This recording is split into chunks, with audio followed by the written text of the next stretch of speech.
नमस्कार। स्वागत है आपका न्यूज लॉन्चर पर। मैं हूं अशोक वानखड़े, लेकर आया हूं एक विशेष खबर। खबर विशेष है लेकिन घिनौनी है।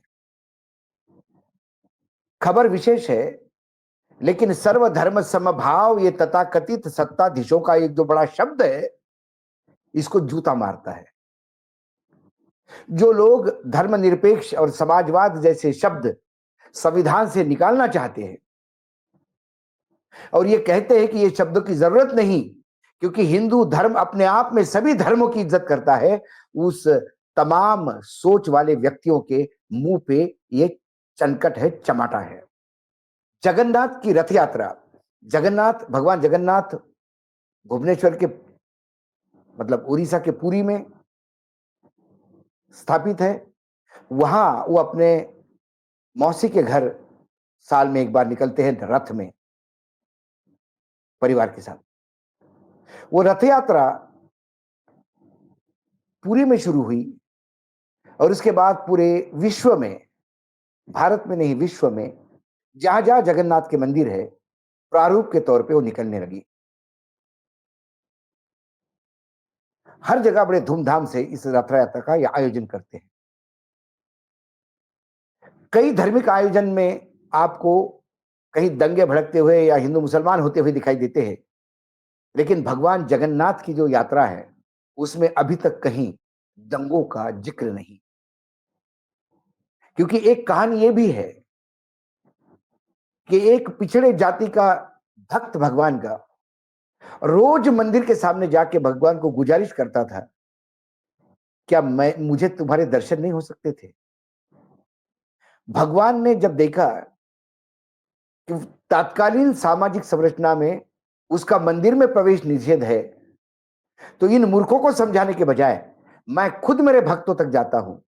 इसलिए उन्होंने तय कर लिया कि मैं बाहर निकलूंगा। और कहते हैं सारे समाज के लोग उस रथ यात्रा में रथ को खींचते हैं। इस रथ यात्रा की खासियत और है, बहुत लोग कम जानते हैं। रथ यात्रा में रथ खींचने वाले जो भक्त है भगवान के, उनका सीधा भगवान के साथ संबंध है, उसमें दलाली नहीं है बीच में। तो भगवान से गुस्सा भी होते हैं, भगवान को गाली भी देते हैं। जब रथ रुकता है और चल नहीं पाता, खींचने के बाद भी चलता नहीं, तो ये खींचने वाले भक्त भगवान को गाली भी देते हैं। ये प्रचलन है। जिनको हिंदू धर्म समझ में नहीं आता, इनको मात्र हिंदू धर्म में हिंदू मुसलमान नहीं है। हिंदू धर्म में भगवान भक्तों की अलग अलग गाथाएं मिलती है। लेकिन मैं आज इस रथ यात्रा की बात क्यों कर रहा हूं? इसलिए कि मध्य प्रदेश के महाकाल के नगरी में, एक तो महाकाल अपने आप में शिव जी का उस स्वरूप है जिसको काल से भी ऊपर माना गया, और शिव जी की बारात तो हम उसको कहते हैं जिसमें विभिन्न जाति धर्म कुकर्म डकैत सारे लोग उस शिव जी के बारात में आते हैं, भूत प्रेत सब। तो वहां दूसरे धर्मों के लिए जगह नहीं, ऐसा हो नहीं सकता। उस महाकाल के नगरी में एक ऐसा कांड हुआ कि जब जगन्नाथ की रथ यात्रा निकल रही थी, तब क्योंकि इस्कॉन का जो मंदिर है वो इसका आयोजन करता है उज्जैन में, तब एक वहां मस्जिद है, जामा मस्जिद। इस्कॉन और खाती समाज इन दोनों ने मिलकर इसका भव्य यात्रा निकाली।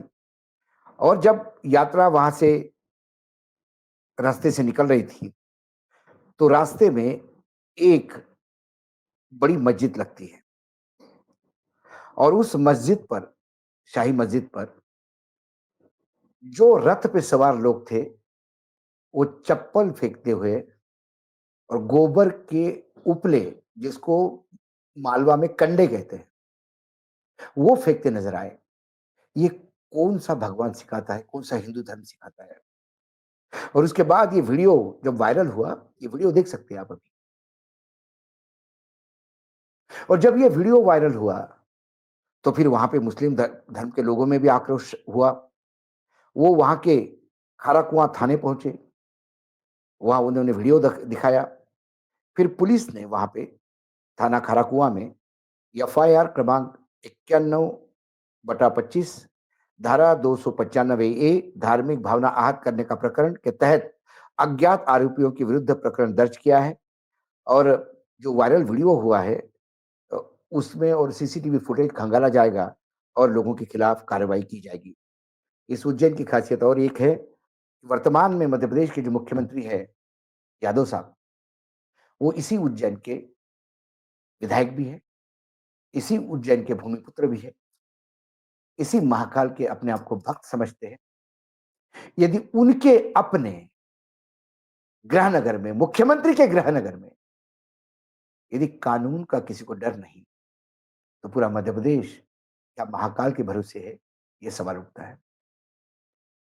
और ये होता क्यों है? ये लोगों की हिम्मत कैसी बढ़ती है?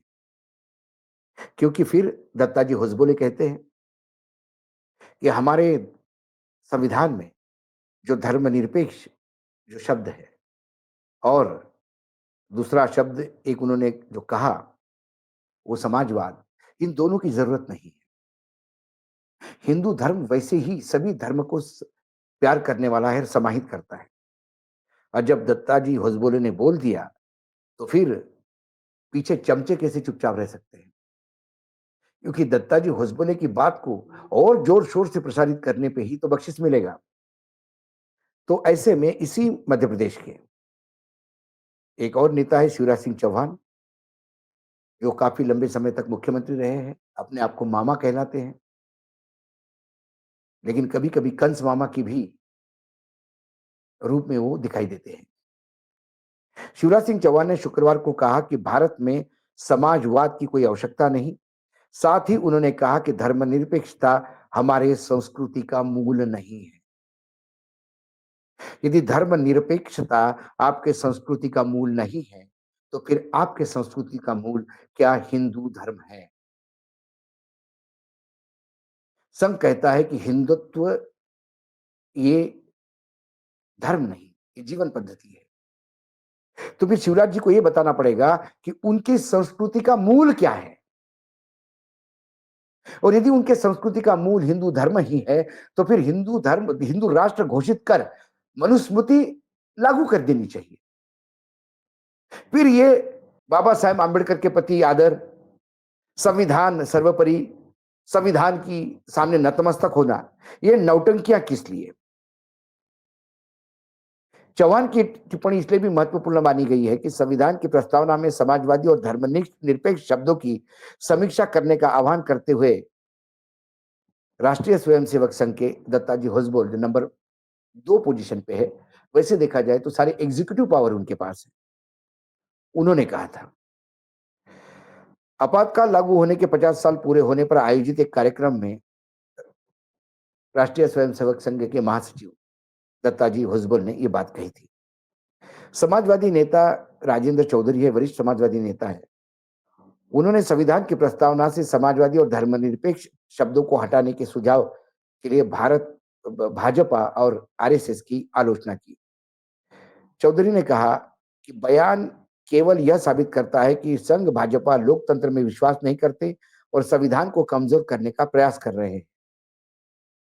कांग्रेस के जो उत्तर प्रदेश के अध्यक्ष है अजय राय, उन्होंने भी भाजपा और संघ की पूर्ण रूप से आलोचना की। सवाल आलोचना करने का नहीं, सवाल है कि इन्हीं शब्दों से और इसी कैंपेन से आप पूरे देश में एक नफरत फैलाना चाहते हैं। धर्म निरपेक्ष नहीं तो धर्म सापेक्ष है क्या संस्कृति? और धर्म सापेक्ष है तो फिर धर्म कौन सा? और हिंदू धर्म सापेक्ष है तो फिर अन्य धर्मों की जगह कहां? और अन्य धर्मों को जगह नहीं तो फिर भारतीय संविधान कहां? ये तमाम सवाल उठेंगे जिसके जवाब शिवराज सिंह चौहान देना नहीं चाहेंगे, क्योंकि उनका काम आग लगाना है। वो आग लगा के फ्री हो जाते हैं। और इन्हीं शब्दों के कारण, इन्हीं हिंदुत्व के गलत व्याख्या के कारण ऐसे समाज कंटक सामने आ जाते हैं, समाजद्रोही सामने आ जाते हैं, जिन्हें ना हिंदुत्व की समझ है, ना दूसरे धर्म की, ना संविधान की, ना भगवान जगन्नाथ की, नहीं तो जगन्नाथ के रथ पे बैठ के किसी और धर्म के पूजा स्थल पर चप्पल और गोबर के उपले नहीं फेंकते। आने वाला समय और कठिन होगा यदि ऐसे समाजद्रोहियों को और संविधान द्रोहियों को नकेल नहीं कसी तो। आज इतना ही, कल फिर आता हूँ किसी विषय के साथ, तब तक के लिए नमस्कार, देखते रहिएगा न्यूज़ लॉन्चर।